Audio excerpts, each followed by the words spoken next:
Hi there, boys and girls. Welcome back to Coach Blessings Reading Center. Let's have our reading practice using our letter sound knowledge, shall we? Yes, we can. So, let's practice this word. Park.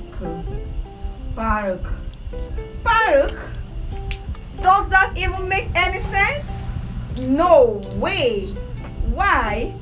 Because of those two letters, the R and R, working together give the sound ah. Let me hear you say that. Ah. So let's practice this word properly.